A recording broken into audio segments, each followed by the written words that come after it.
Linha de Frente. Olá, eu sou Elaine Keller e a gente está começando mais um Linha de Frente aqui na Jovem Pan News. Hoje comigo estão Fabrício, muito obrigada pela primeira vez aqui comigo. Prazer estar aqui, Elaine. Obrigado pelo convite. Riela, muito obrigada também pela primeira vez pessoalmente. Já fizemos muito programa na Jovem Pan, mas à distância, você em casa e eu aqui no estúdio, né? É verdade, super prazer em participar contigo e também aqui com os colegas para a gente discutir temas internacionais. Exatamente, hoje a mesa está muito boa e eu vou explicar por quê. A Cássia com a gente e o Urian. Depois de muita insistência com esse meu amigo, eu finalmente consegui trazê-lo. Até parece que eu vou falar não pra você. Ah, você falou alguns, mas tudo bem, eu te perdoo, amigo, né? Obrigada por ter vindo. Prazer. Sabe por que a gente está com esse timaço aqui? Porque a gente vai tratar neste final de semana e no próximo de pautas internacionais. Então, essa semana nós vamos falar dos 6 meses de governo do Javier Milei lá na Argentina. Vamos falar também da Palestina e outras pautas. Semana que vem, o especial internacional vai falar sobre Trump e as eleições para a presidência nos Estados Unidos. E também a gente vai falar sobre a questão da Ucrânia e da Rússia. Mas vamos começar a falar então da Argentina, vamos começar a falar dos hermanos, né? Como eu disse, 6 meses de Milei. Né? E o Milei começou aí, ele é um sujeito excêntrico, bastante excêntrico. No início, na época em que ele estava fazendo campanha, ele praticamente vestiu ali um personagem, né, da motosserra, da jaqueta de couro e etc. No dia seguinte que ele ganhou a eleição, colocou um terno, penteou o cabelo e apareceu como outro Javier Milei, né? O fato é que ele tomou algumas ações, algumas medidas ao longo desses 6 meses que foram bastante duras, né? Como, por exemplo, terminar com subsídio ali de energia elétrica, água, transporte público. E isso, de certa forma, impactou a população. A economia, no aspecto da inflação, continuou tendo uma hiperinflação, mas a gente começa a ter os primeiros sinais de melhora, né? A gente já teve aí um superávit nesse trimestre e também o primeiro mês de queda da inflação. Vamos falar um pouquinho primeiro sobre a pessoa do Javier Milei. Vamos começar com a pessoa do Javier Milei para depois a gente passar para o plano de governo dele. Javier Milei, a gente até conversava lá na nossa reuniãozinha de pauta, né, Urian? Que ele é ali um populista libertário na sua visão, né?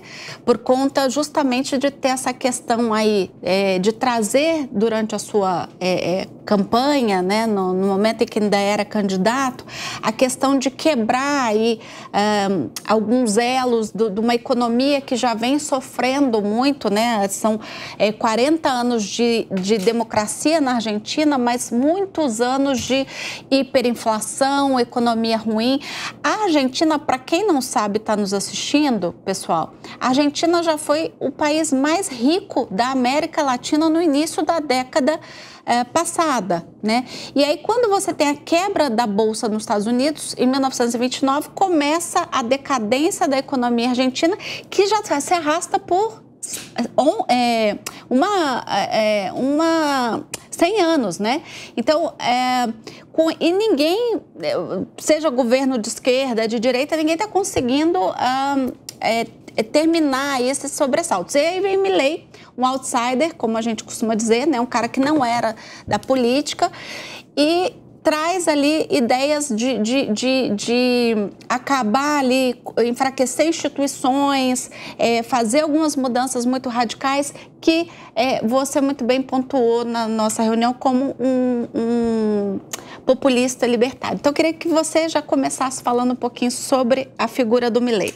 Bom, Milei é uma figura bastante polêmica, bastante caricata, que ficou conhecido principalmente durante as últimas campanhas presidenciais, porque é alguém que vem aí com a promessa de chacoalhar tudo e todos. Então, o que é um populista? Um populista é alguém que, pelo menos na minha definição, ele se enxerga como a única pessoa com legitimidade para governar. Então, a opinião de mais ninguém conta, apenas a dele. E ele vem com esse discurso, um discurso que varia de populista para populista. Então, nós vimos ao longo da história populistas nos diferentes países adotando ideologias mais de esquerda, então unindo o populismo ao socialismo, e populistas mais à direita também unindo ao nacionalismo, que é bem diferente daquele conceito de patriotismo. Nacionalismo é uma ideologia aí que destrói pontes, né, ao invés de construir pontes.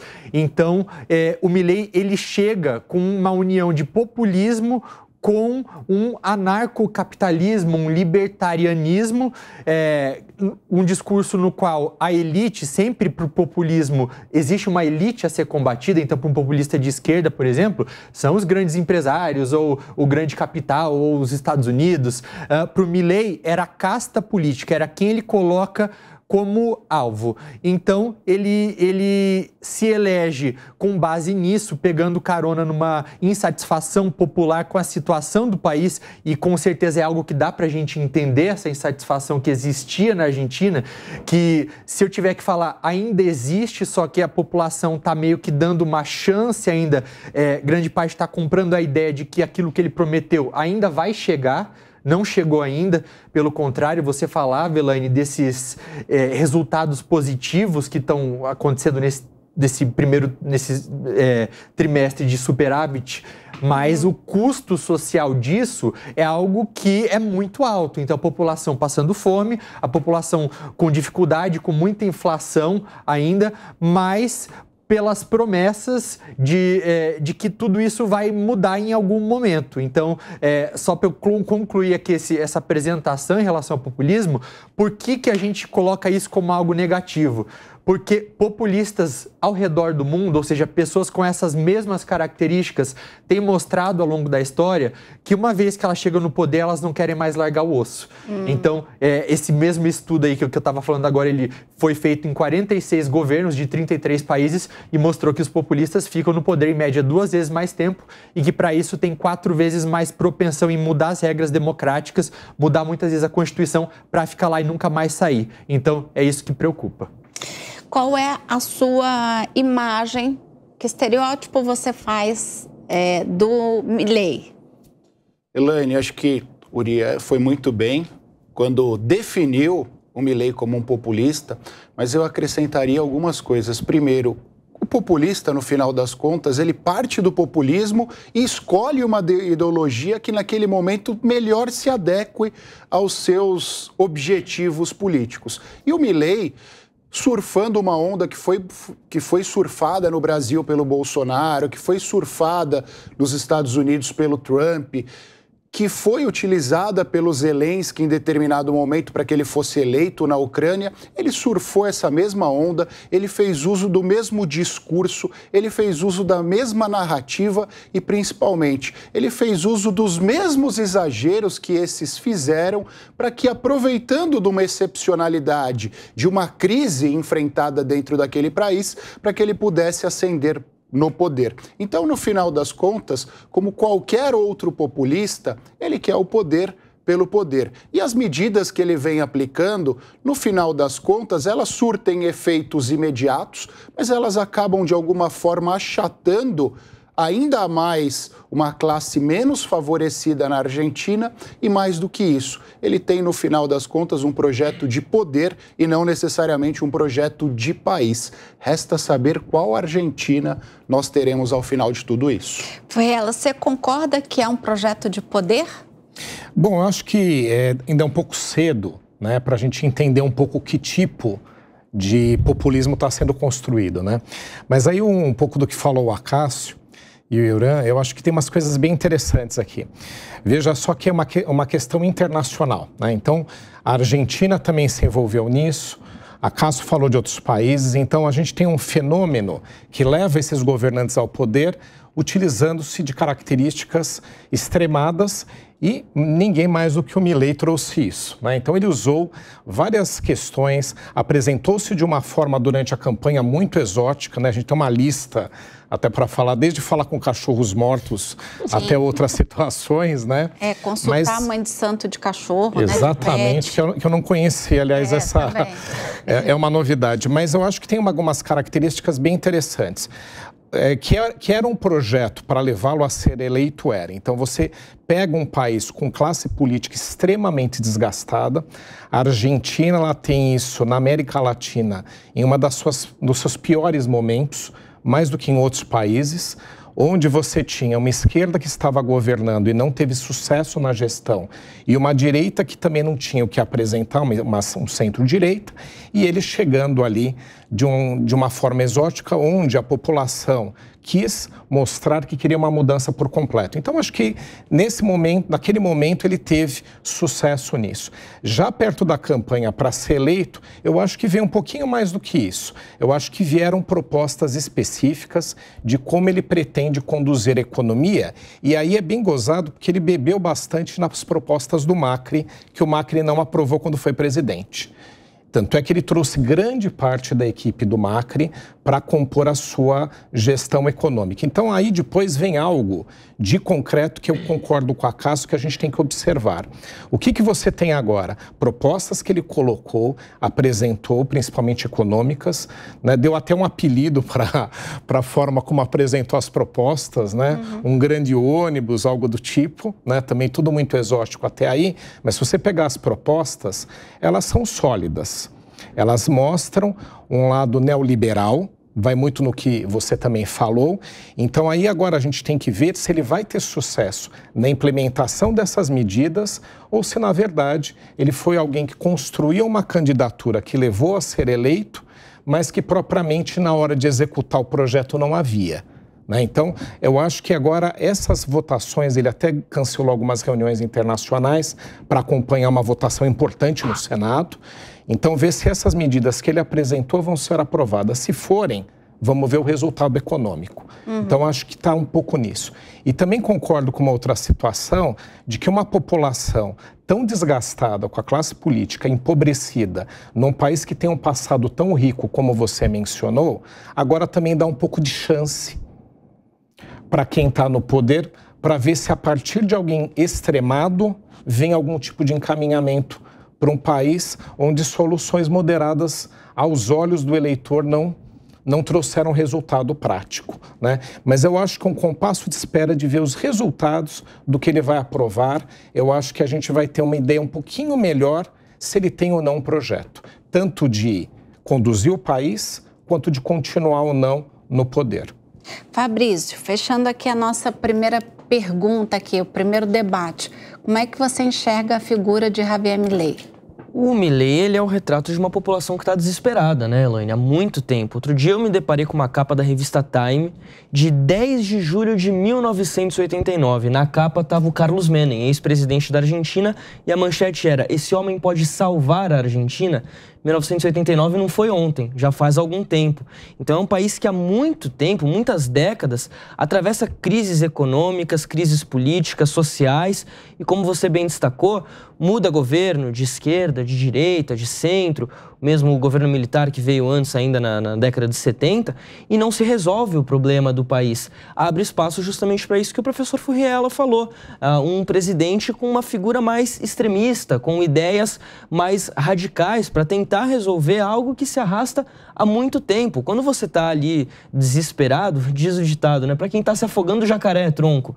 Então, é um retrato perfeito disso. A população da Argentina cansou de métodos já conhecidos, o kirchnerismo se esgotou recentemente no país, o governo Macri não encantou, não deu certo. Ele, claro, tem muitas propostas que vêm do governo Macri, mas foi um governo que acabou sendo bastante impopular, o governo do Alberto Fernandes também, e isso vai se somando, vai gerando uma bola de neve muito grande que leva à chegada de uma figura como o Javier Milei. A questão que eu acho que fica aqui é a seguinte: ele tem adotado algumas medidas, não conseguiu até o momento aprovar tudo que ele gostaria, a lei ônibus virou uma minivan, A gente pode dizer assim, porque a ideia eram 300 artigos, aí foi cortando, agora são cerca de 50. Quer dizer, é muito diferente a teoria que ele pensava ali durante a campanha da realidade, e isso chega num momento que a gente tem que ver até onde que ele consegue politicamente esticar essa corda, conseguir manter uma harmonia ali com a base macrista, que dá muita sustentação para ele no Congresso nesse momento, onde ele não tem maioria. E, claro, como que isso vai acabar pesando para a população? Até onde que ele consegue manter esse apoio também popular que ajudou ele a ser eleito com essas ideias? Mas o discurso me parece até, assim, está bem alinhado. Ele prometeu, na posse, que antes da situação melhorar, ela ia piorar. Ainda não está melhorando como ele gostaria, claro, como todo mundo gostaria que melhorasse. Não deu um prazo para ver até onde que vai essa piora. Então, isso em teoria ainda está em aberto. Me parece que a gente tem aí um governo que, caso acabe dando errado, ele tem um discurso pronto, vai poder dizer que o Congresso barrou muitas reformas, vai poder argumentar isso tudo, que a oposição jogou contra, que ele nunca conseguiu implementar de fato aquilo que ele gostaria.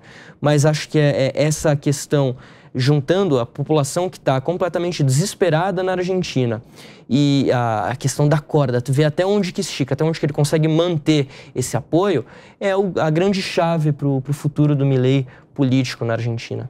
Agora vamos então falar da economia, né? Ele propôs aí uma série de mudanças, inclusive com corte de subsídios, que é uma medida bastante impopular, mas eu não sei se ele tem apoio, como você mencionou, Fabrício, ou se as pessoas estão testando, né? Porque eu já vi muito argentino falar, eu votei no Milei não porque eu queria o Milei, mas porque eu queria um outsider, eu queria alguém que viesse e fizesse alguma coisa do que já foi feito, porque já foi feito várias coisas e nada resolveu. Então ele veio e as pessoas estão testando, são só 6 meses.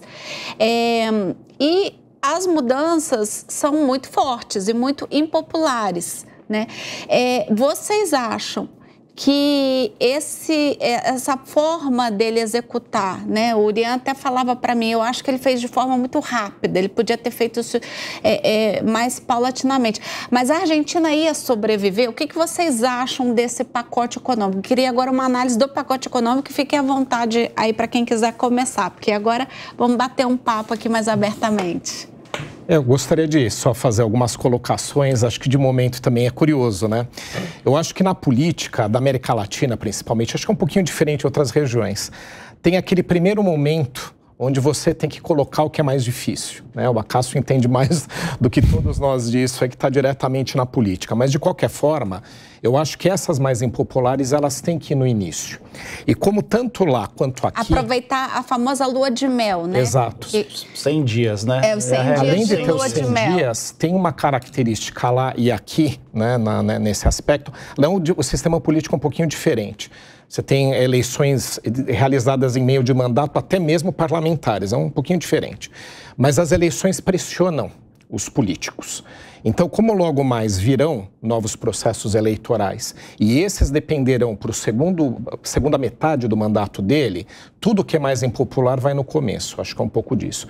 E a Argentina, mais do que qualquer outro país da América Latina, né, não vou colocar aqui Venezuela, etc., que estão em processos bem deteriorados, mas daqueles que não estão, incluindo a Argentina, se ela não faz reformas profundas de Estado, que o problema da Argentina econômico, inclusive, é de reformas de Estado, né? O Brasil também, mas um pouco menos, se elas não são feitas, o resultado não vem.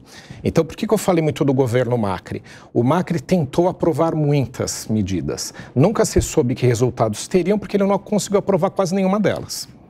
Então, ele sabe quais são daquela proposta dele neoliberal. É uma agenda neoliberal, uma proposta de solução, e você tem que ter um encaminhamento para saber o resultado. Se ele não leva logo no início, não tem os 100 dias, não tem o momento do namoro e ele não consegue fazer longe de um processo eleitoral onde o desgaste depois vem contra ele. Então, acho que teve que fazer no início, acho que essa saída ele não teve nesse momento. Em relação a questões econômicas, você tem várias formas de chegar aos resultados. Mas na Argentina, enquanto você não equaciona gasto com receita, você não chega, no meu ponto de vista, seja governo de esquerda ou de direita, a lugar nenhum. Como é um país que foi se empobrecendo, criaram políticas sociais necessárias, mas que depois você não tem caixa para pagar. Que são subsídios. Exatamente. Que a gente estava falando. Não estou falando que não são importantes, não é meu ponto. Tá. Mas a conta tem que fechar de alguma forma. Parênteses, em algum momento, 70% da população nos últimos tempos era de alguma forma beneficiária de algum tipo de benefício, né, de subsídio. De subsídio do governo. Não, e tem até outro ponto interessante, que é uma característica argentina, que o Brasil não está nessa armadilha. A maior parte desses benefícios pagos na Argentina, eles têm intermediário. O dinheiro sai dos cofres públicos, mas não chega direto ao cidadão. No Brasil chega. Não todos, você tem alguns tipos de benefícios com intermediários, mas acho que os intermediários no Brasil, eles são institucionais. Então, não vou criticar os nossos aqui, não. Mas lá tem, e esses intermediários são parte da pressão. Você teve muito manifestante que foi para a rua com medo do intermediário cortar o benefício dele, por exemplo. Né? Então, ele vive uma equação difícil. Então, os intermediários são os bancos, só para a gente entender? Não. Isso é só por uma questão financeira. Lá você tem sindicatos, entidades de classe, organizações não governamentais. Eles é que distribuem o benefício? Grande parte deles, sim. O Estado passa e eles transferem. Não estou fazendo uma análise da honestidade ou não. Não é meu ponto. Foi só um ponto até de curiosidade para a gente que Mas não o ponto, se você põe intermediário, não está diretamente ligado ao Estado. Uhum. Então você cria uma dificuldade de gestão propriamente do país, coisa que no Brasil ela geralmente chega direto no beneficiário, né? Mas o meu ponto é o seguinte, ele tem uma dificuldade também de lidar com esse fator. Mas seja uma agenda de esquerda ou de direita, você tem que fazer uma reforma de Estado, ele tem uma proposta, e essa reforma de Estado leve a você ter as contas públicas em ordem, até mesmo para poder pagar benefícios sociais. Entendi. Eu acho que esse é um problema que ele tem. Você quer contrapor? Não, eu não vou contrapor, eu concordo com a análise, mas eu concordo que todos esses índices, eles têm que, de fato, ser melhorados. O país, até mesmo para ele criar esse projeto de Estado, de atrair investimento, ele precisa ser atrativo para o investidor também.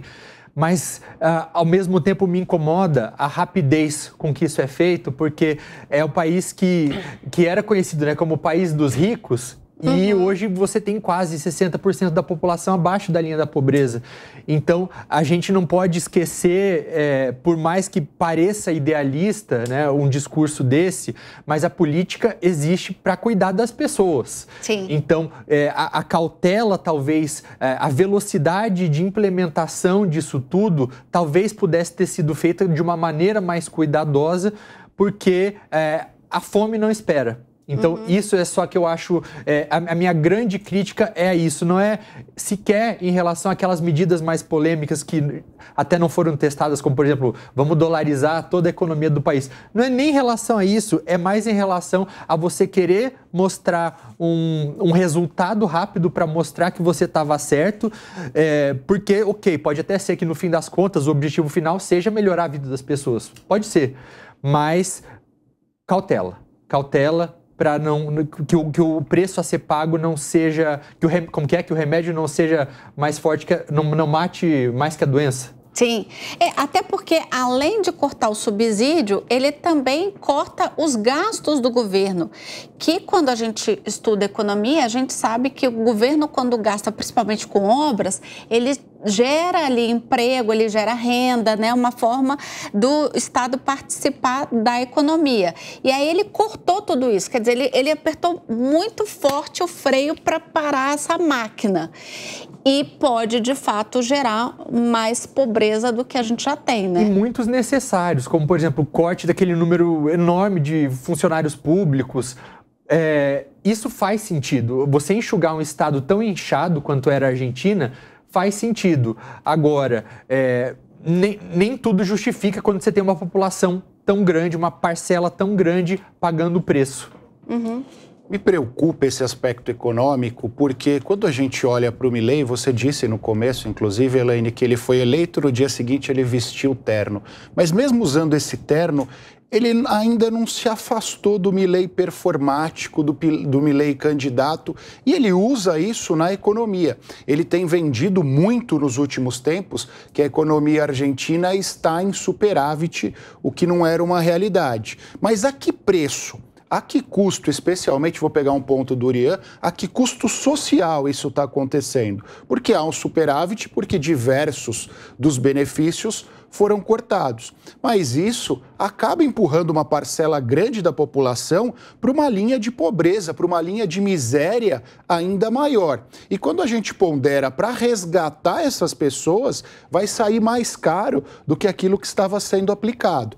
Repito e vou tocar mais uma vez num ponto que o Urian colocou. Óbvio que existem medidas necessárias. Havia um funcionalismo ali, uma gordura no funcionalismo que serviam como cabos eleitorais. Havia também excessos nesses repasses a sindicatos, a determinadas empresas estatais que também naturalmente precisavam de corte. Mas você impor mais mazelas para essa população que já sofre há décadas, isso tem um custo social, um custo humanitário muito grande. E a economia por si só lá na frente não vai ser capaz de resolver isso. Mesmo que a situação econômica melhore, ele não vai conseguir criar emprego, não vai conseguir criar educação, saúde, seja lá o que for, para essas pessoas. Então, eu acho que essa narrativa... Acho que esse seu ponto corrobora muito com o que você iniciou falando aqui, que é um projeto de poder.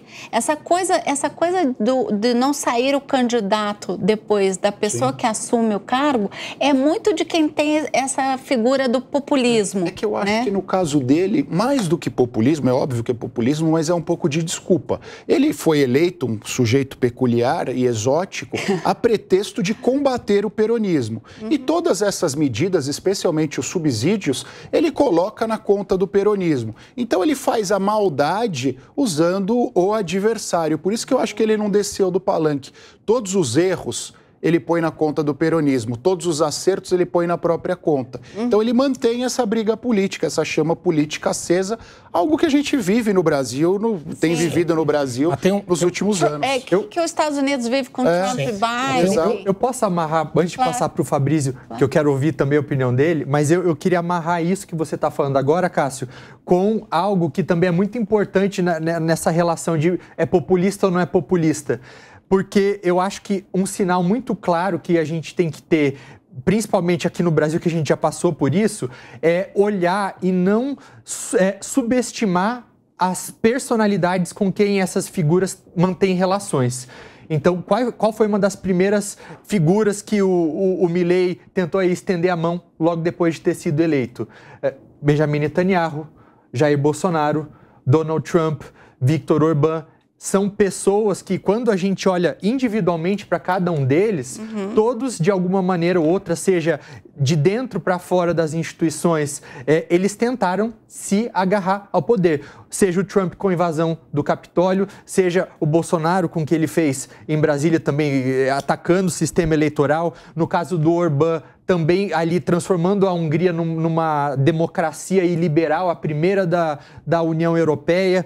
Então, e o Netanyahu que tentou fazer o mesmo em Israel antes dos ataques dos terroristas do Hamas no 7 de outubro. Então, é esse tipo de amizade que ele prioriza na política internacional e que a gente não pode mais subestimar, porque é aquela história, é verdade, infelizmente é clichê, mas é verdade. Me diga com quem andas, que eu te direi quem é. O Urian tocou no ponto que eu ia começar justamente por aí. As viagens internacionais do Milei, por exemplo, ele foi para a Espanha não para se encontrar com o chefe de Estado ou com o rei Felipe, ele foi para a Espanha para encontrar com o pessoal do Vox, com o partido da extrema-direita espanhola. Ele vai aos Estados Unidos não para se encontrar com o Biden, mas para participar de conferências conservadoras. Dentro da Argentina, ele faz o lançamento do livro dele como se fosse um show de rock. Então, claramente, assim, passa a impressão de que ele não desceu totalmente do palanque, que ele ainda tenta movimentar ali a base eleitoral dele através dessa figura que é muito peculiar. Principalmente a direita na Argentina estava carente de um ídolo político como ele, já que a esquerda tem historicamente a figura da Cristina Kirchner, a figura mesmo do próprio Perón está mais ligada à esquerda. Mas ele então tenta se agarrar para continuar criando essa vantagem popular que ele tem nesse momento e conduzir as reformas que ele quer conduzir. Mas o custo social aqui é muito grande realmente, até o momento tem sido muito grande. Eu estava vendo recentemente um levantamento, o número de moradores de rua em Buenos Aires cresceu. Até o final do ano passado girava em torno de 3.500, agora a gente fala de 4.000 moradores de rua.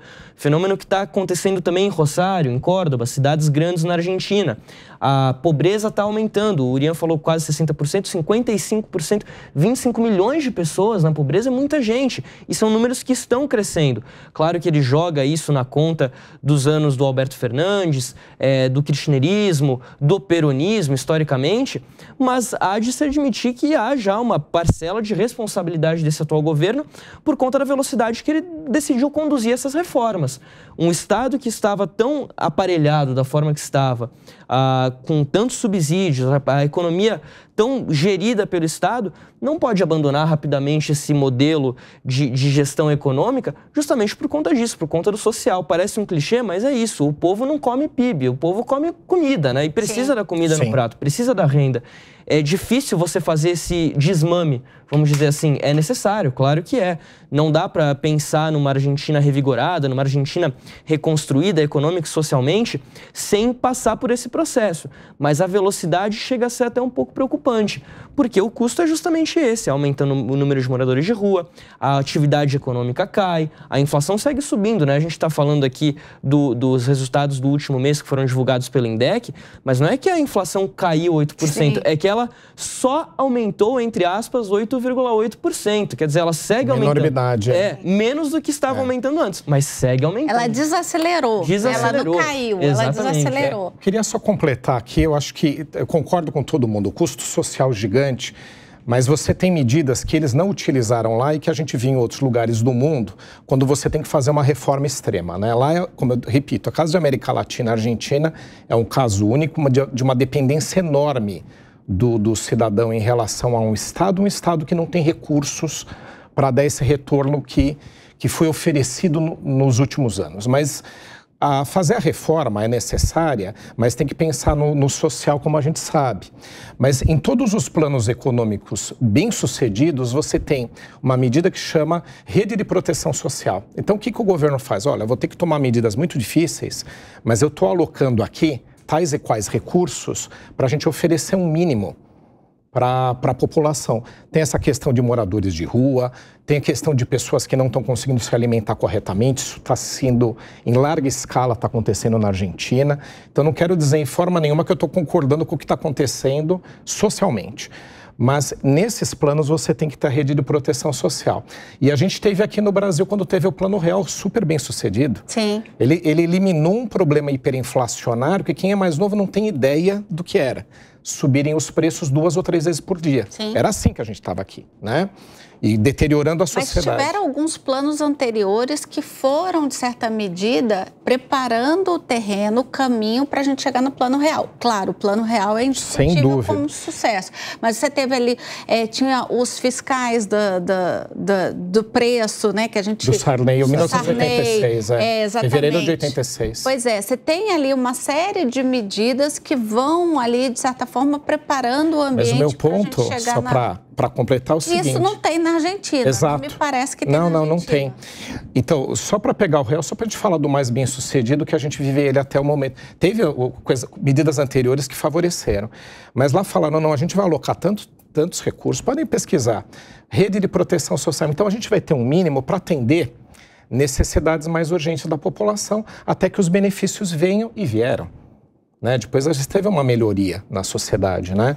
Agora na Argentina não houve isso. Fez-se um corte geral, botou-se as contas em ordem, óbvio que tem um benefício econômico nisso, mas a parte social fica desprotegida, né?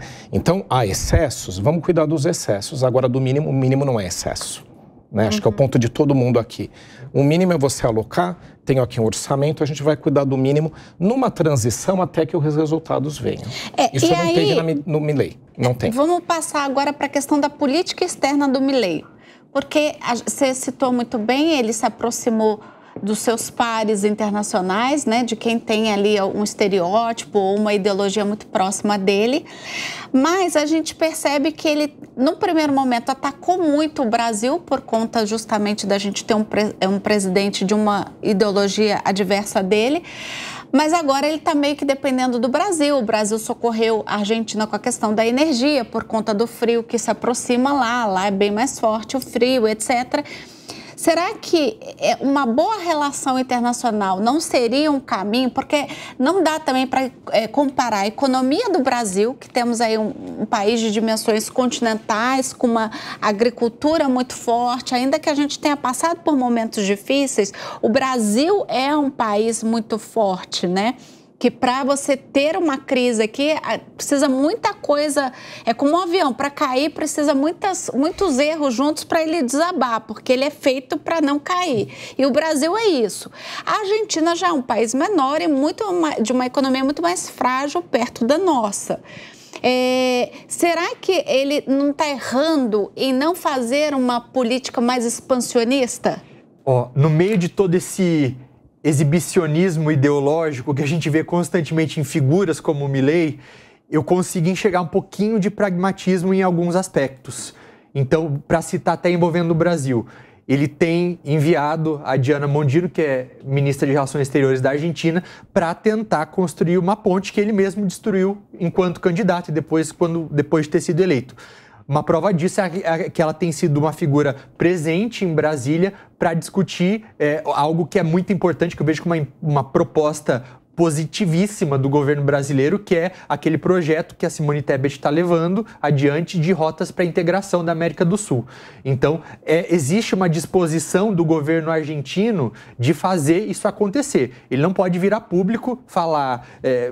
pedir desculpas, tentar fazer as pazes, mas ele pode, através da ministra de Relações Exteriores dele, mostrar boa vontade em integrar a região. E uma integração, a gente sabe aqui, todo mundo da área de relações internacionais, isso tem impactos muito positivos e pragmáticos para a economia de todas as partes envolvidas. Quer completar? Tem um aspecto também que é um aspecto econômico, e a economia pauta muito as relações internacionais. O Brasil é o principal parceiro econômico da Argentina. Não tem lógica em cenário nenhum você brigar com o seu principal parceiro econômico. E no caso do Milei tem uma peculiaridade: Brasil, Estados Unidos e China são os 3 principais parceiros e são os 3 líderes que ele atacou ao longo da campanha. Então é óbvio que na narrativa ele tem que manter o personagem, mas na prática ele tem que fazer todos os gestos possíveis para manter as relações com esses parceiros. Do contrário, o fundo do poço dele não vai ter mola e vai continuar descendo cada vez mais. E que muito se falou, inclusive, se ele terminaria esse mandato dele, né? Quando ele se elegeu, algumas pessoas já começaram a questionar se ele terminaria, né? Vocês querem falar sobre essa questão? A Argentina tem um histórico de derrubar presidentes muito maior do que o do Brasil, por exemplo, né? A paciência é muito mais curta por lá. E justamente num cenário onde ele não tem maioria no Congresso, onde ele precisa do apoio da centro-direita, do partido do Macri, por exemplo, é claro que isso é uma possibilidade que sempre vai estar ali rondando a Casa Rosada, não tem jeito. Ele vai precisar lidar com isso porque, ao menor sinal de descontentamento, essa é uma pauta que pode acabar sendo levantada. Esse pragmatismo do Milei nas relações internacionais, eu acho que é interessante a gente analisar, né? Quando ele vai, por exemplo, para a Espanha, como ele fez recentemente, e acaba ali tendo aquela discussão com o Pedro Sánchez, e em especial a primeira-dama espanhola, né, falando o que falou, dela ser corrupta e tudo mais, ele coloca em xeque a credibilidade do país, de certa forma. A Espanha é o segundo país que mais investe na Argentina, empresas espanholas. Sim, ele criou uma crise desnecessária. Completamente desnecessária. Para que falar da mulher do ministro, né? Justamente, Elaine, e é algo que ele não se ajuda nesse aspecto. É o momento da Argentina construir pontes e não quebrá-las, não queimá-las, né? A relação com o Brasil, é claro que é muito importante para a Argentina você ter uma boa relação com o Brasil.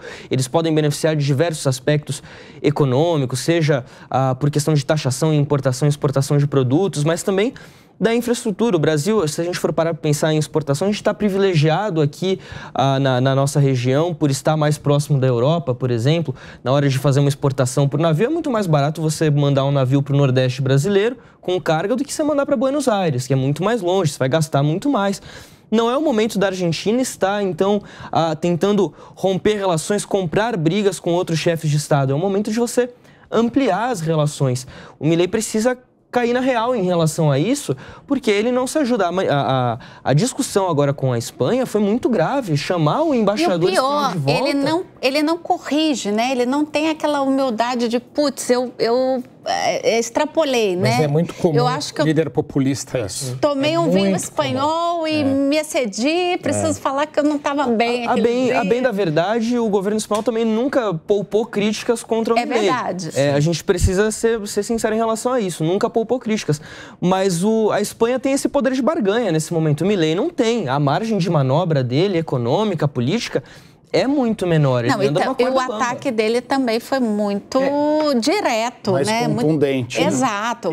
Ele falou que a mulher era corrupta. Ele foi, não estou defendendo jamais, mas um ministro espanhol falou que ele estava fazendo uso de substâncias. Ou seja, sugerindo que estava usando drogas. E aí veio essa resposta, que obviamente é uma desculpa para você fazer um ataque por conta do seu oponente, que tem uma ideologia oposta da sua, mas eu concordo com a análise do Fabrício, tanto é que eu frisei que o que eu enxergo ali são algumas situações onde há pragmatismo. Então, no caso do Brasil, por exemplo, não tinha para onde fugir. Ele tinha que fazer alguma coisa. Mas aí aqui ele resolveu bem, como você bem lembrou, porque ele mandou a ministra aqui. Uhum. Então, ele fez ataques durante a campanha, a gente pode perceber que depois moderou, né? O Brasil é essencial. O Brasil não é importante para a Argentina. É essencial. E tem um outro ponto. Um dos principais problemas econômicos da Argentina é a falta de divisas, de dólares. Uhum. Coisa que não é um problema nosso aqui. A gente deve estar beirando 400 bilhões de dólares guardado, investido no exterior. Lá na Argentina também, só que nos colchões. Tá na casa das pessoas, né? A gente tem uma coisa gozada, né? Aqui a gente tem real circulando. Você vai para lá, acho que todo mundo já foi. Você vai pagar alguma coisa, eles querem qualquer moeda, menos a deles. Sim. Você pode pagar com qualquer dinheiro. Posso pagar com... Né, com ian. Porque o povo é orgulhoso. Posso pagar com reais? Qualquer uma, menos a nossa.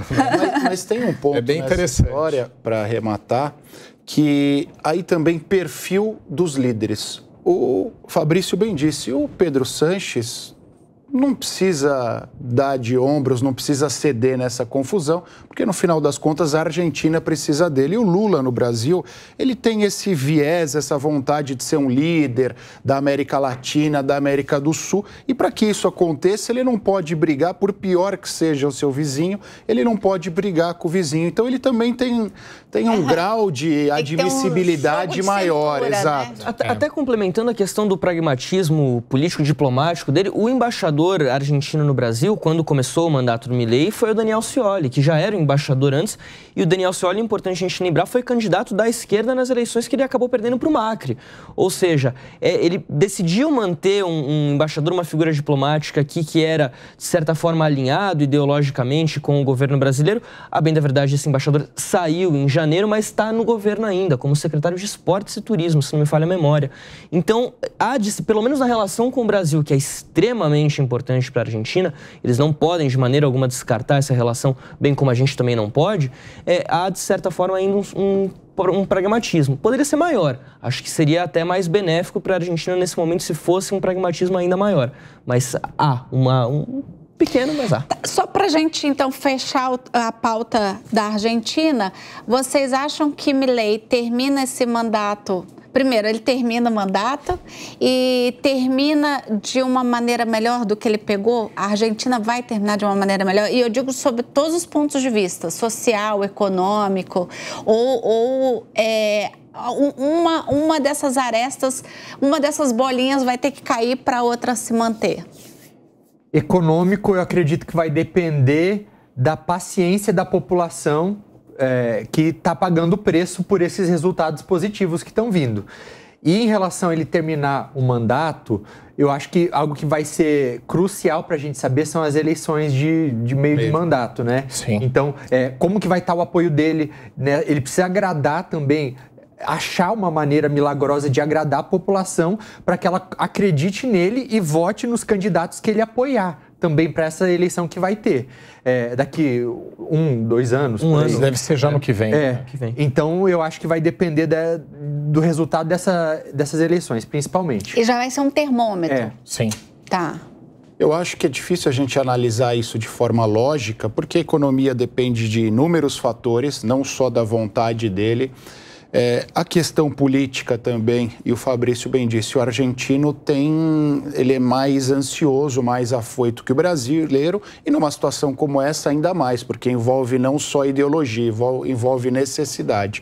Mas eu acho que passa muito pela relação dele com os principais líderes do mundo. Se eventualmente o Trump é eleito presidente dos Estados Unidos, os Estados Unidos ajudariam de forma bastante substancial e isso contribuiria com a gestão do Milei. Por isso que eu acho que não dá para fazer uma análise lógica disso. São muitos os fatores ainda que permeiam muito cedo, isso. Né? Exato. O que eu acho é o seguinte, as medidas econômicas que ele está propondo já desidratadas, né, como você falou, mas caso ele consiga aprovar umas principais, talvez ele traga em algum momento algum retorno econômico. Mas a falta, né, dessa rede de proteção social ou de medidas, pelo menos onde você mantenha um mínimo necessário, elas vão fazer com que haja uma conta social muito grande no futuro, que pode ser o grande calcanhar de Aquiles dele à continuidade do mandato. Eu acho que esse vai ser o principal ponto. Elaine, acho que vai demorar bastante para a gente ter o saldo exato do governo Milei. Depois que acabar o governo Milei, seja ao final do mandato como estipulado, seja através de algum impeachment, enfim, o saldo do governo Milei na história da Argentina, a gente ainda vai demorar bastante para ter uma certeza absoluta em relação a isso. É claro que, o Acácio falou aqui, pode-se criar um clima internacional que ajude, claro, o governo Milei a se sustentar. Se o Trump ganha as eleições nos Estados Unidos, com certeza. A gente lembra aqui no Brasil, por exemplo, em 2018, o Bolsonaro ganha as eleições, mas ele não ganha sozinho. 2 anos antes, o Trump tinha ganhado nos Estados Unidos. O Macri também ganhou na mesma época na Argentina. Ou seja, foi se criando um clima, uma onda de direita no mundo, e isso foi dando sustentação para que aqui no Brasil acontecesse a mesma coisa. O que a gente está vendo no cenário internacional nesse momento é uma coisa bastante fluida. A possibilidade maior nos Estados Unidos nesse momento é de uma vitória do Trump, mas você olha no Reino Unido, os trabalhistas devem tirar os conservadores do poder depois de 14 anos. Então ainda está muito equilibrado ali essa questão, está cedo ainda para a gente fazer essa análise, mas claro que a crise no momento ela não ajuda. E é justamente isso, o cenário muito difícil, um povo bastante impaciente, a gente pode acabar tendo muita surpresa ainda, antes de saber exatamente o que é o governo Milei de fato. Pois é. Bom, já que você me deu aí um gancho para a gente ir para outra pauta, que são as eleições nos Estados Unidos, porque você estava, eleições na Europa, porque você estava falando justamente de que houve uma onda, né, de direita que favoreceu, por exemplo, o caso do Bolsonaro aqui. E nessa semana começaram as eleições que vão renovar as autoridades da União Europeia. O mundo todo fica na expectativa com essas eleições, já que o grupo europeu negocia com outros blocos econômicos. Inclusive, o Brasil tenta firmar o acordo de livre comércio entre Mercosul e União Europeia. Isso aí tá uma novela, né? Nos últimos dias foram abertas as urnas nos Países Baixos. E aí a gente vê aí de novo uma onda de direita se revigorando. Você quer começar, Aurea? Conta um pouquinho sobre esse cenário de eleições na Europa. Então, na verdade, agora são as eleições para o Parlamento Europeu, que reúne representantes dos 27 países da União Europeia e são aí 720 assentos, se eu não me engano, que são distribuídos de acordo com a população desses países. Então, países maiores têm mais assentos, países menores têm menos assentos. E as pesquisas têm mostrado uma inclinação bastante grande para para um ganho de espaço dos partidos mais à direita e extrema-direita, o que levaria, teria como consequência a formação de um novo, vamos pôr lá, um novo governo da União Europeia, porque o que acontece na prática? Esses países, os líderes desses 27 países, eles vão se reunir logo depois das eleições e decidir quem vai ser o novo time. Então, a presidente da Comissão Europeia, que hoje é alemã, Ursula von der Leyen, e eles vão decidir quem vai ser essa equipe. O parlamento, ele pode ou não barrar essa equipe, ele precisa aprovar essa equipe. Então, dependendo de como esse time for composto, a gente pode ver uma União Europeia mais conservadora, mais protecionista, mais, por exemplo, a favor do agro europeu, que é algo que prejudicaria logo de cara esse possível acordo com o Mercosul, que é negociado já há mais de 20 anos, estava para ser assinado, para sair do papel de fato durante o governo Bolsonaro, não foi para frente. Durante o governo Lula vem como uma surpresa, porque ninguém esperava uma postura tão economicamente, um gesto tão economicamente liberal do presidente Lula nesse sentido, mas veio e aí a França barra isso, principalmente por conta, não só a França, outros países também, Bélgica, Holanda também. Por conta desse lobby do agro. Agora, será que esse lobby vai finalmente ganhar mais espaço nesse parlamento europeu? Então, é algo que está acontecendo na Europa, que acontece na Europa, mas que pode afetar, inclusive, as relações comerciais com o Brasil e com o Mercosul. Mas eu queria entender de vocês, que são especialistas dessa área, por que é que a gente está vendo essa tendência de direita e extrema-direita de novo ali no parlamento? Porque isso tinha se arrefecido, né? Parece que isso está de novo ganhando vigor com essas eleições, principalmente na Europa, e a gente vê também agora, possivelmente, aí, a força do Trump nos Estados Unidos, etc. O que está acontecendo, na opinião de vocês? Ou ela nunca acabou, na verdade? Não, acho que a gente tem um momento específico agora. Eu acho que a tendência não é de hoje, mas como a gente está falando de eleições dentro, né, propriamente da União Europeia, dos órgãos gestores do bloco, e não dos próprios países, você tem ali um discurso muito ligado ao nacionalismo. Então, a Europa, ela continua muito pressionada por alguns fatores, imigração, né? E veja que é gozado que a Grã-Bretanha saiu do bloco dizendo que queria ter leis próprias de imigração e nunca recebeu tanta gente ilegal. Então, não funciona nem... Eles saíram do bloco, erraram e não estão conseguindo o que disseram que iam conseguir. E a vitória dos trabalhistas depois de tanto tempo está ligado a isso também, né? Total. Você vê que não gerou o efeito que eles queriam. Sim. Mas a Europa ela é muito pressionada por essas questões, o que favorece muito um discurso nacionalista, de identidade, de passado europeu, de sociedade que está se perdendo. Não estou dizendo que é verdade ou não. Eu estou trazendo qual é o discurso. E esse discurso, que era muito ligado a alguns países, foi falado aqui da Hungria, por exemplo, da própria Grã-Bretanha, que a levou a sair do bloco, né? Um grande erro, está percebendo agora. Né?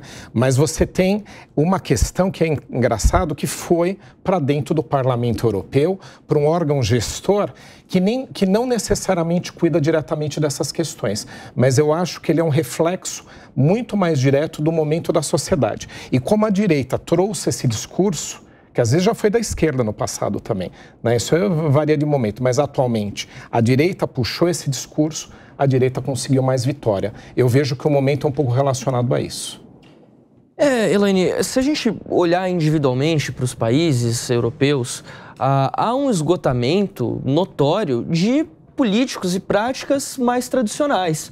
Então você olha, por exemplo, na França, o que era a principal força política francesa, que era o Partido Republicano, já não elege mais ninguém, já não tem a força hoje em dia, por exemplo, do Rassemblement National, que é o ex-Front National da Marine Le Pen.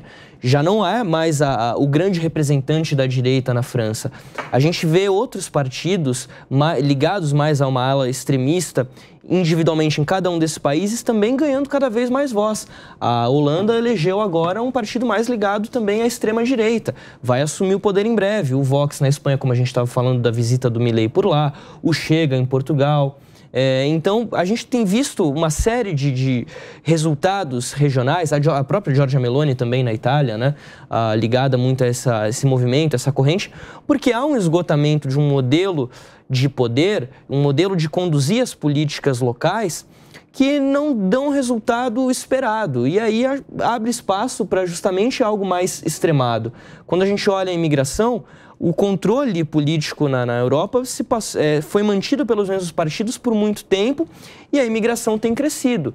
Então agora procuram uma outra solução, uma tentativa de resolver esse problema de uma outra forma com medidas mais extremas. Então vamos barrar todos os imigrantes, vamos proteger o agronegócio local, como é o caso agora, principalmente na França, a gente tem visto, Sim. mas da União Europeia, de maneira geral, travando esse acordo. Aqui com a América do Sul, né, na questão do Mercosul, do acordo. E essa última versão do acordo da União Europeia, você vê que é puro discurso político. Eu há 22 anos acompanho essa questão, só para vocês verem como essa questão é velha, né? Foram feitos vários formatos, na época do Bolsonaro quase chegou ao acordo, ele fez um ajuste, agora com o Lula de novo. O discurso europeu que faz com que se fale de protecionismo aos agricultores, ele não faz muito sentido porque há toda uma regra de transição no acordo, né? E há algumas características de proteção aos produtores europeus, mas os políticos europeus precisam desse discurso. Então, veja só, você tem o caso da França, que é a principal opositora ao acordo, como a gente sabe. Então, apesar da lua de mel, hein? Apesar da lua das de mel. fotos do álbum de casamento que a gente viu. Sim, não veio exato. aqui, Fotos encantadoras. fez todo um discurso. É um casamento com separação total de bens. Boa! Já começa com mentiras, aquele que começa mal, né? Mas aquele que começa já com problemas, né? Mas é gozado que, veja só, o Macron, ele vive um momento político muito ruim, com grandes chances dele, ele já não vai ser candidato, mas os seus sucessores perderem. Então, com esse discurso, ele cativa o interior da França que vive dos tais subsídios. Então, não é verdade que o acordo da União Europeia vai acabar com tudo isso, vai acabar com os agricultores, mas ele precisa disso. Então, ele se opõe ao acordo, falando que está protegendo os agricultores e tenta, com isso, conseguir resultados melhores. Ele, na Holanda e por aí vai. Posso pegar um gancho? Eu acho até que a ascensão da extrema-direita, Manuel, está ligada a isso. Sem dúvida. E há, obviamente, um desgaste da classe política tradicional, há problemas econômicos, mas o que a direita e a extrema-direita souberam nos últimos anos foi encampar esse discurso político vinculado às vontades da população. A gente fez o paralelo com a Argentina, Milei, quando a gente fala de segurança pública no Brasil, a bancada da bala, quando a gente olha para a situação do Parlamento Europeu e para a ascensão da direita em diversos países europeus, está vinculado a isso. Eles souberam encampar essa revolta popular e conseguiram criar uma narrativa que para em pé relacionada a essas vontades. Tem até um documentário que fala sobre o Brexit, a saída da Inglaterra da União Europeia, deve ser de 2014, 2015, que leva em consideração exatamente isso. Como os responsáveis por defender essa bandeira conseguiram entender os anseios populares e foram tornando, sem que a população percebesse, a própria população mais radical. Vai absorvendo esse discurso e vai defendendo esse discurso. Que, no fim das contas, é uma coisa maluca, né? Porque a gente vê uma parte da população, inclusive na União Europeia, ou até o Trump. O Trump tem o seu maior eleitorado na Flórida, onde há uma maior quantidade de imigrantes. Na União Europeia também, imigrante defendendo, em Portugal isso aconteceu recentemente, imigrante defendendo aqueles candidatos que tinham pautas contra a imigração. O primeiro-ministro da Grã-Bretanha, que tem uma ascendência claramente indiana, e ele defendeu uma medida extrema contra os imigrantes que estava os mandando para Ruanda. Uma medida inédita no mundo todo, ele que aplicou, sendo que ele propriamente é um imigrante. A família. Filho de então, imigrante. Veja só, o que a Cássio está falando é gozado e é interessante. Esse pessoal depois vota nesses candidatos também. Mas existe um discurso já... Esses partidos de extrema-direita europeus, eles perceberam que eles precisam do apoio desses imigrantes se eles quiserem chegar lá também. Então, até o Alternative für Deutschland, que é um partido de extrema-direita alemã, ele tem um discurso pronto para a população mais jovem de imigrantes. Então, o que eles falam na prática? Eles tentam pegar coisas em comum. Então, com a população de turcos, que é muito grande na Alemanha, por exemplo, eles apelam para o machismo, porque é algo que está bastante enraizado na cultura turca também. E em relação ao restante da população, eles dizem, os outros imigrantes que estão chegando agora, eles vão roubar as oportunidades de vocês. Então, é quase como se você colocasse aqueles que já estão lá como parte do seu grupo e o discurso de ódio, ele vai contra todo o resto. Então, é uma xenofobia inclusiva. Eu acho que dá para chamar desse jeito. Boa. Porque tem isso, né? A pessoa também, o imigrante, eu percebo que quando fica muito tempo fora do seu país e cria raízes num novo país, ele se considera já dali. Exato. E ele cria essa xenofobia até com os pares, né? Até com os semelhantes, exatamente. Muitas dessas características que a gente vê, por isso que não dá para descolar Europa de Trump, por exemplo, é porque são as mesmas nos diversos lugares. Então, seja um radicalismo no Brasil, tanto de direita quanto de esquerda, ou na Argentina, nos Estados Unidos, o que tem em comum? Então, primeiro, eu acho que um desalinhamento das pessoas com os partidos políticos tradicionais. Então, elas tentam enxergar a solução em outro lugar, sempre o outsider que vai vir. Existe a insatisfação com o sistema democrático. Por quê? Porque muitas vezes essas pessoas tiveram até então democracia. Então, quando chega uma figura culpando o próprio sistema vigente, no caso a democracia, pelos problemas daquele lugar, muitos acreditam que esse pode ser o problema. Então, vamos abrir mão da democracia para ter uma solução mágica implementada. Na Europa, especificamente nos Estados Unidos, esse discurso que é chamado de nativista, né, preconceituoso com quem vem de fora, você tem a sensação de destruição, que aquele seu estilo de vida, a sua cultura e a sua língua está sendo apagada por conta dessas pessoas que estão chegando. Então, a gente consegue pegar esses mesmos elementos e aplicar para os diferentes lugares, porque a receita é a mesma, o que muda são os ingredientes. Bom, Irlanda, Espanha, Noruega e Eslovênia reconheceram o Estado da Palestina. A decisão desses países europeus fizeram com que eles rompessem com a política de grande parte do Ocidente, como, por exemplo, os Estados Unidos e todos os países que compõem o G7. Agora já são 142 países que reconhecem o Estado da Palestina. E aí eu já passo para vocês o que está por trás dessa decisão desses países europeus em reconhecer aí o Estado da Palestina, uma vez que isso gerou aí uma revolta do Netanyahu, que já disse que não vai ter embaixada, que, né, já declarou ali guerra à Irlanda, à Noruega. Queria já passar a bola para vocês, para entender o que está por trás disso. Por que esses países tomaram essa decisão? Eu posso começar? Fica à vontade. Eu acho que diferentemente de outras guerras, outros momentos do Oriente Médio, agora existe um fator que é a tecnologia. Então, com a tecnologia, as pessoas conseguem enxergar o que está acontecendo. E o que está acontecendo nesse momento na faixa de Gaza? São mais de 36 mil pessoas mortas, sim. Israel foi atacado pelos terroristas do Hamas no dia 7 de outubro. O Hamas é um grupo terrorista, apesar de muitos países, como é o caso do Brasil também, não reconhecê-lo oficialmente como terrorista, eles são terroristas. Porém, a resposta que foi dada por Israel à faixa de Gaza, muitas vezes desproporcionais, muitas vezes sem distinção, que deixaram esses civis mortos, isso tudo chega no período no qual as pessoas têm acesso a essas imagens, ao que está acontecendo em tempo real, muitas vezes, para as populações desses países que, por sua vez, começam a pressionar esses governos a pedir, a tomar um posicionamento mais firme contra Israel. E você reconhecer o Estado da Palestina não significa que você é antissemita, não significa que você é contra a existência do Estado de Israel, significa que na prática você é a favor daquilo que foi acordado há mais de 70 anos na própria ONU. O que foi acordado lá atrás? Que existiria o Estado de Israel e em algum momento também haveria o Estado da Palestina também.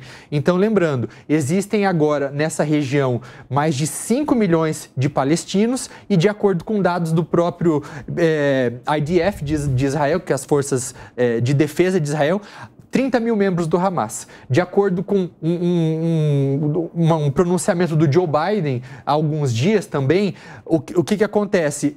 O Hamas hoje ele já não tem mais estrutura para fazer um ataque como ele fez no dia 7 de outubro. Grande parte já foi destruída. Então, é um momento no qual a gente precisa começar a pensar no pós. E posicionamentos de países que historicamente se posicionaram a favor de Israel, países ocidentais, é crucial para a gente pensar numa solução duradoura de longo prazo, que tem que ser o Estado da Palestina.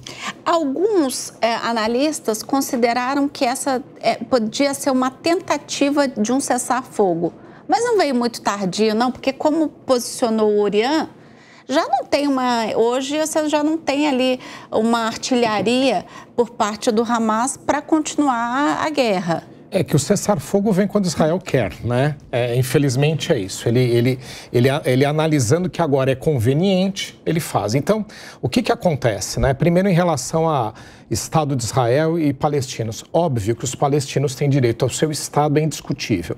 Alguns analistas, inclusive uma posição do governo americano, entendem que em outro momento teria que vir a criação do Estado de Israel, a partir do momento que viesse um acordo de paz entre Israel e palestinos. Então, vindo isso, viria aí o Estado da Palestina.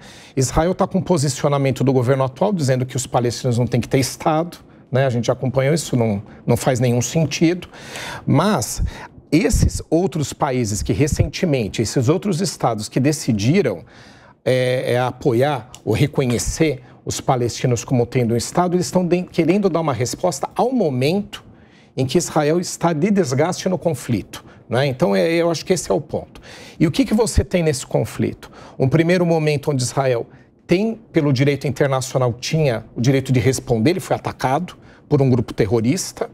Você teve isso em 30 a 40 dias, onde ele ocupou e dominou a faixa de Gaza, e depois você tem um período posterior onde ele precisava desmantelar o grupo.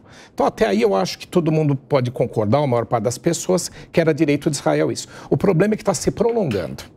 Essa terceira etapa, depois de já controlada a situação, é que é discutível. As baixas civis, infelizmente, elas acontecem em conflito, mas elas se avolumam, o desgaste vem. É nesse momento que está Israel e esses estados agora resolveram reconhecer para dar uma resposta ao momento do conflito e não propriamente, né, para que a gente tenha uma agenda positiva na construção do Estado palestino. Então, só para a gente entender o que está acontecendo. A partir daí, que precisa se construir um projeto que fique em pé para que os dois países existam. Posso só acrescentar? O Manuel acho que bem falou, Israel perdeu um pouco da legitimidade no ataque. Já há excessos, exato, obviamente, mas também há um fator político.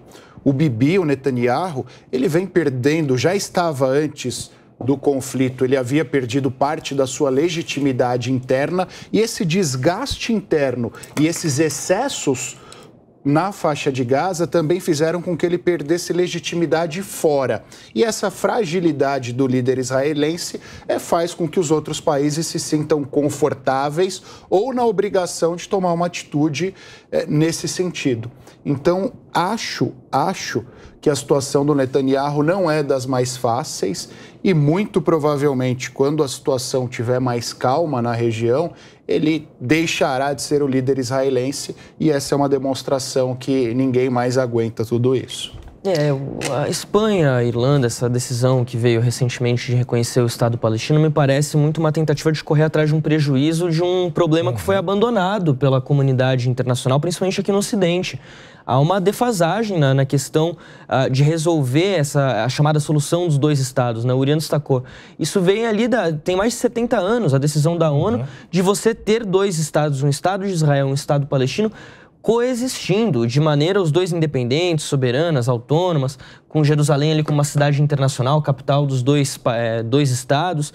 Isso nunca aconteceu, nunca foi levado em prática. Claro, tem uma série de questões aí históricas que vêm nesse meio, não vem exatamente ao caso. Mas a verdade é que essa guerra, ela tem os seus reflexos também nestes países. A guerra tem os reflexos, os custos na Europa, nos Estados Unidos. O custo financeiro, por exemplo, a gente viu quando os Houthis, principalmente, entraram nesse conflito, começaram a disparar míssil contra Israel.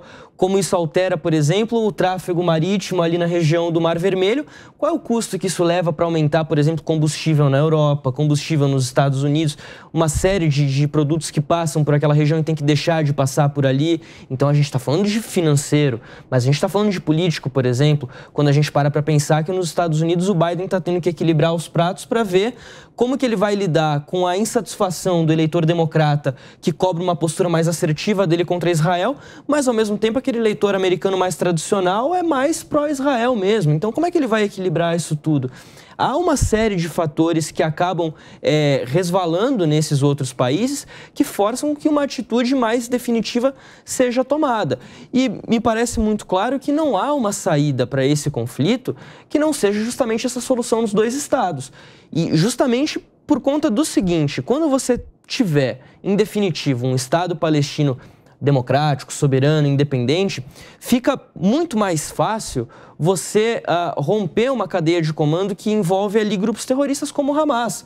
As democracias, elas tendem a sufocar o terrorismo. Os países democráticos vem um número muito reduzido de grupos extremistas dentro deles, o extremismo consegue se desenvolver nesse vácuo de poder, de democracia. Então, a partir do momento que você consegue estabelecer um Estado palestino bem definido, com as suas fronteiras, com o seu governo democrático, eleito pela população local, você também consegue contornar de maneira muito mais fácil, muito mais efetiva o problema do terrorismo.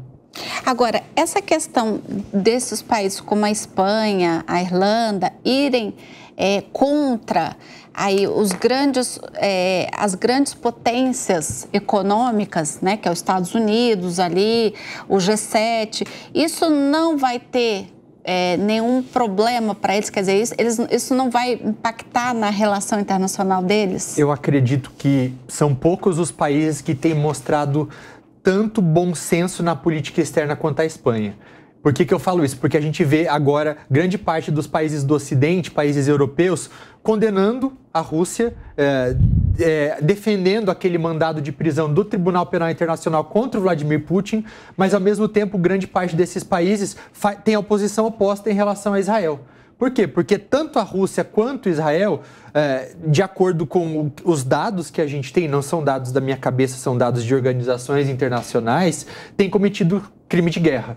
Então, a Espanha, ao conseguir se posicionar pró-Ucrânia e pró-criação de Estado da Palestina condenando Israel, ela consegue manter uma coerência que a gente não vê, por exemplo, dos Estados Unidos. O Senado norte-americano, por exemplo, ele aprovou uma resolução elogiando o mandado de prisão contra o Putin no Tribunal Penal Internacional. Até houve uma cooperação entre os americanos e o Tribunal Penal Internacional. Os Estados Unidos não são parte do Estatuto de Roma, que fundou essa instituição, que julga crimes de pessoas, de indivíduos. Não ratificou. Exato.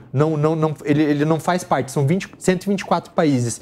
Então, e em relação ao mandado contra o Joe Biden, que não foi emitido ainda, mas o Karim Khan, que é o procurador ali, chefe do Tribunal Penal Internacional, falou que vai procurar não só para o primeiro-ministro de Israel, mas também para o ministro da Defesa e para 3 líderes do Hamas, o mesmo Senado se posiciona contra. Então, mostra uma hipocrisia na qual é meio que, quando é para o meu aliado, não é válido, e para o meu inimigo pode ir em frente. Escancara uma hipocrisia internacional que a gente não está observando na Espanha, não está observando na Irlanda e agora não está observando também na Noruega e na Eslovênia. Mas posso pôr uma pimentinha, Uriah? Deve. Sabe que isso depende muito, e acho que esse posicionamento externo depende muito da situação interna. O Biden vai enfrentar eleições daqui a pouco e a gente sabe do vínculo histórico de Israel com os Estados Unidos e também do vínculo do norte-americano com o povo judeu como um todo. A Espanha, diferentemente, o Pedro Sánchez enfrentou eleições recentemente, perdeu essas eleições, verdade seja dita, ele conseguiu depois, por ser um regime parlamentarista, compor um governo a partir da sua capacidade de diálogo, mas acho que por conta disso, por conta dessa eu não sei se é fluidez, mas dessa calmaria que ele tem internamente, ele tem a possibilidade de se posicionar de forma mais firme e racional externamente. Ele é menos pautado pela política interna, diferente dos demais líderes. Pelo menos no meu entendimento. Eu acho que isso acaba reverberando nessa coerência. Né? Mas aí quando a gente fala de Estados Unidos, a gente está falando de um Estados Unidos governado por Joe Biden, que no início dessa guerra pegou avião, foi logo de início para lá, que eu achei particularmente até excessivo aquela visita dele do nada ali. E depois disso, os Estados Unidos está meio neutro nessa história, não está se posicionando. Ele está fazendo um jogo dúbio. Como é os Estados Unidos. E se Trump ganha as eleições, que tudo indica que sim, né, que isso caminha para um retorno de Trump. Como é que fica essa relação aí de Palestina e Israel? Como é que vocês veem aí esse jogo de xadrez? Alguém quer começar? Eu acho difícil. O que eu acho é o seguinte, uma das características dele, qualidades ou defeitos, né, é ser mais assertivo. Tanto é que muitos eleitores veem nele uma qualidade, no Trump, de ser mais assertivo. A tendência, né, é de ser um apoio ainda mais ostensivo a Netanyahu, ao Bibi. Ou ao futuro governo aí que venha, né, eu concordo com a Cássio que a tendência é ter uma mudança, que estava vindo já. Quando teve o ataque terrorista, a população acertadamente falou, o nosso governo é esse, a gente vai apoiar. Muitos dizem, inclusive, que esse conflito com Hamas segurou o Bibi por mais tempo, porque ele estava segurando. Eu te dou uma listinha de presidentes que se salvaram, né, até o da Ucrânia, tá? Também foi um dos que se salvou por conta de um conflito. Tem uma movimentação agora nos últimos dias do próprio gabinete de guerra que ele formou, do Benny Gantz, movimentando para dissolver o parlamento de Israel e realizar novas eleições. O Bush filho se salvou com 11 de setembro, por aí vai. Né? Mas o que eu observo aí, eu acho que é o seguinte, se vier o Trump, a tendência é um apoio muito ostensivo a Israel, né, mais do que o governo atual, que apesar de sempre apoiar, os Estados Unidos têm Israel seu principal aliado no Oriente Médio de longe. Né? Ele se sente lá representado por muitos motivos culturais, em relação ao alinhamento democrático, por aí vai.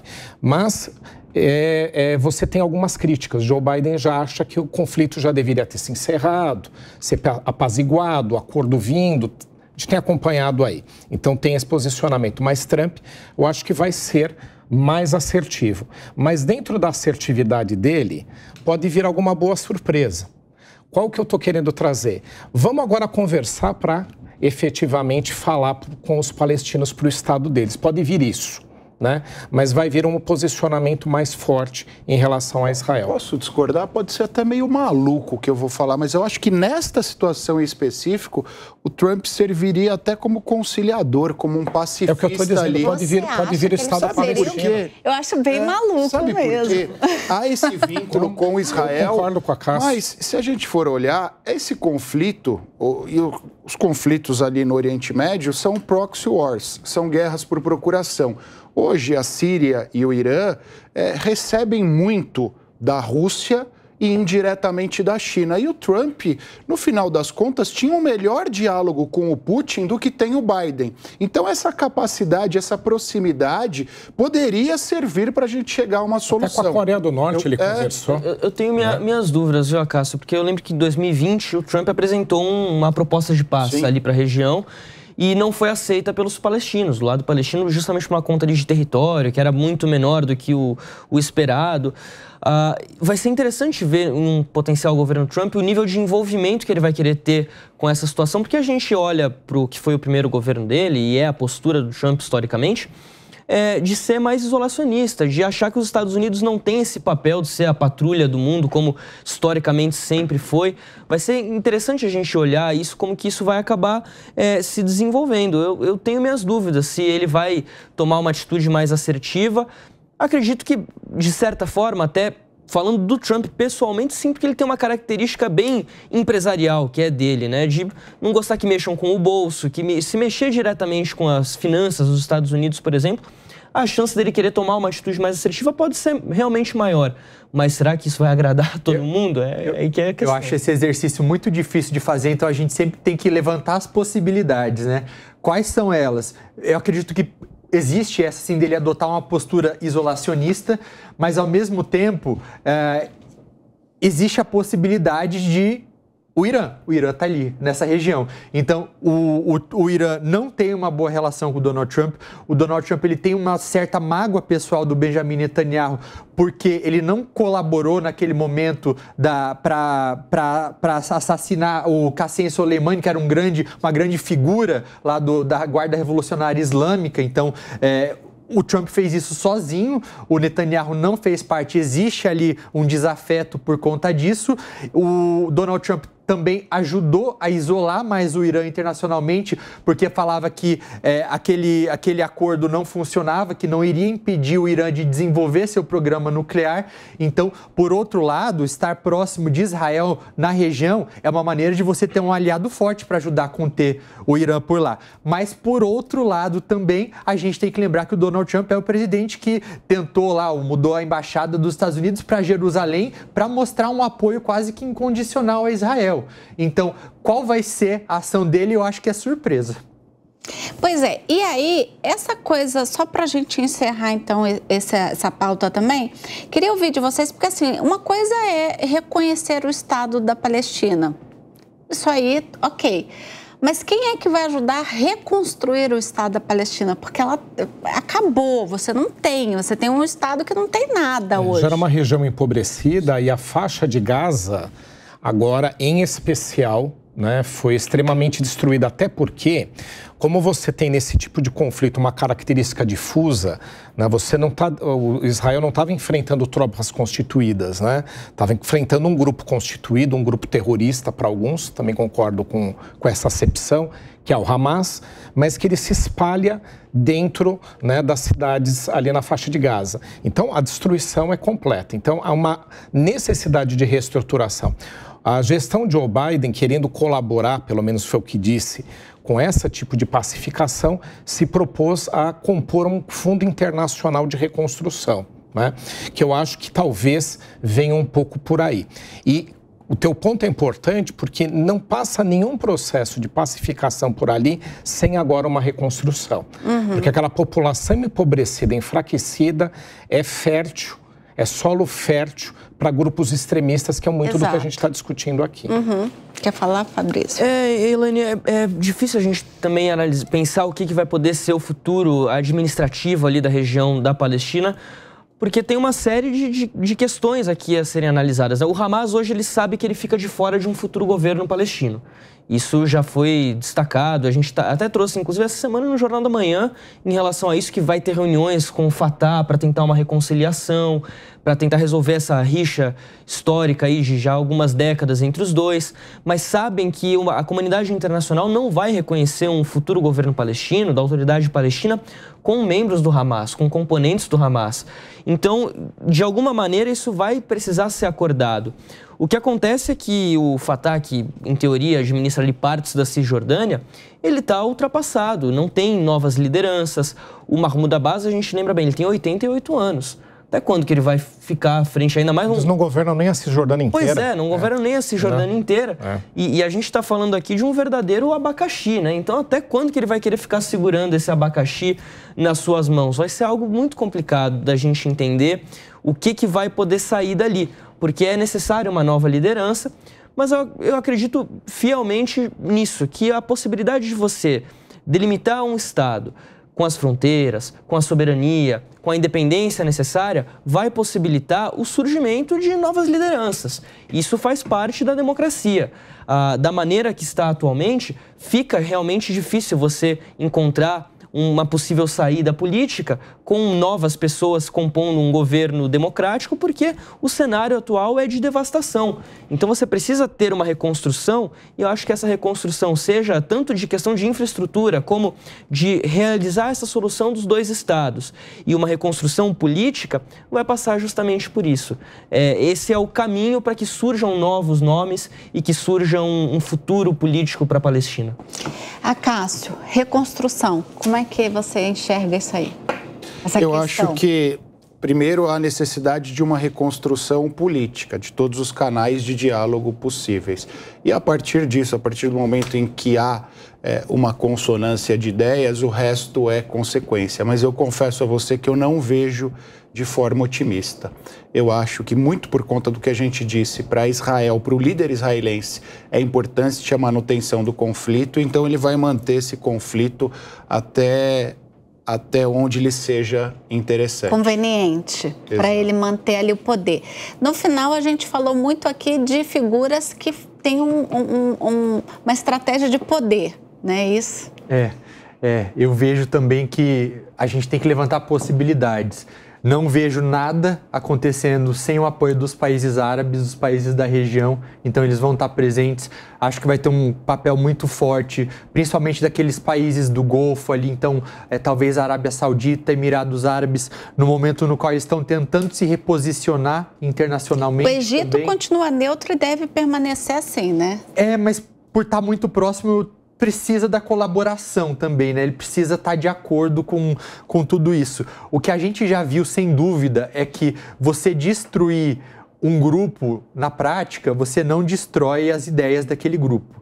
Então, a Organização para a Libertação da Palestina foi expulsa de Gaza em 67, foi expulsa da Jordânia em 1970 e do Líbano em 82. Não acabou com ela, porque as ideias continuavam lá. É aquela pergunta clichê. Quando você mata um terrorista, você realmente mata um terrorista ou você cria novos terroristas? O Hamas, que tinha popularidade baixíssima antes de 7 de outubro do ano passado, conseguiu aumentar a sua popularidade. Ele não entregava antes em Gaza tudo aquilo que ele se comprometia. Você acha que ele atendeu o objetivo dele com esse conflito? Acho que sim. Pode ter perdido militarmente, pode ter perdido seus membros, mas ele conseguiu fazer o que ele queria no sentido de reacender a causa palestina radical. E tentar atrapalhar os acordos de Israel com os países árabes. Exato. Né?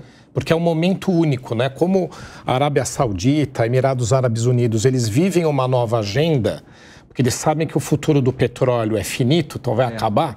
Então, eles estão vivendo uma nova agenda e eles sabem que não dá para ter uma nova agenda sem falar com Israel, sem tratar com um dos principais países da região. Então, ele também atrapalhou um pouco essas tratativas que ajudariam Israel a se legitimar numa região onde ele é hostilizado por muitos países, né? Então, o Hamas também tinha esse objetivo. Mas vai precisar, principalmente, de uma organização política também, e aí eu fico de acordo também, principalmente se for em relação a uma nova autoridade palestina revigorada, completamente nova, livre da corrupção endêmica que existe lá hoje, então com novas lideranças. Agora, quem são? Mas é culpa do Ocidente também o que você pensa. Olha, o bate-papo está muito bom, mas infelizmente chegamos ao final do programa. Espero que vocês tenham gostado. Essa semana e a próxima a gente vai fazer um especial internacional. Na próxima semana a pauta principal é Donald Trump, porque ele dá muito o que falar, e eu espero por vocês. Uma semana muito abençoada e até o próximo Linha de Frente. A opinião dos nossos comentaristas não reflete necessariamente a opinião do Grupo Jovem Pan de Comunicação. Realização Jovem Pan News.